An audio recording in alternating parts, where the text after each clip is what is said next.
But, mate, Penrith Panthers, holy moly, not ideal for those Panthers boys. I almost jumped on Isaiah Yo, so close to getting Dylan Edwards. The Dylan Edwards in hindsight now, good old Captain Hindsight from South Park. That's been a blessing. Like, Walsh probably overall now has done better, and he's not playing this week. So, sweet as. Yeah.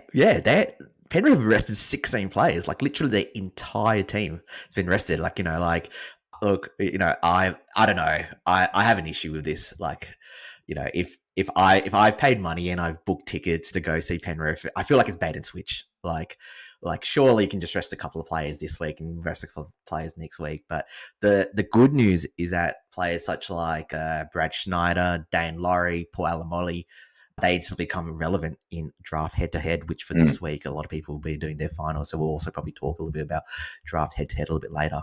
Yeah. Yeah, well, obviously, I'm looking at the ladder now. So Panthers are on 31 points, Roosters on 28, Finns and Manly on 26. So Panthers are locked in top 8. Worst case scenario, they're going to probably get to 8th position.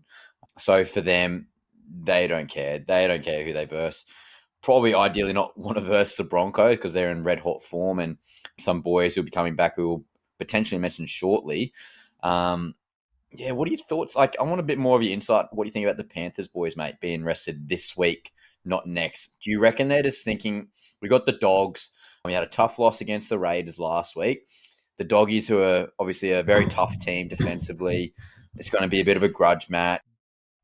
You reckon they're just like, we'll punt this game, and I think the best thing, the Dragons next week, correct me if I'm wrong, but obviously that's a bit more desirable matchup. What are your thoughts?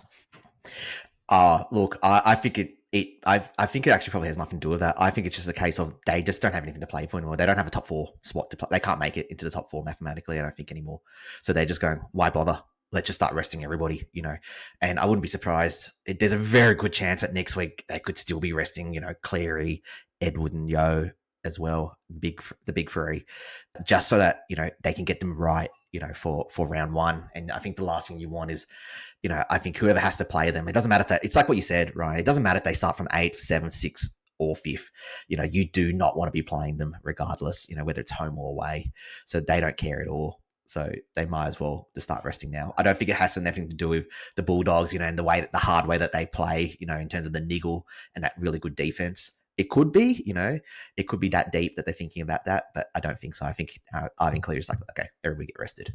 And which again, I dislike because I'm like, if you want to just rest, everybody just don't rock up the training.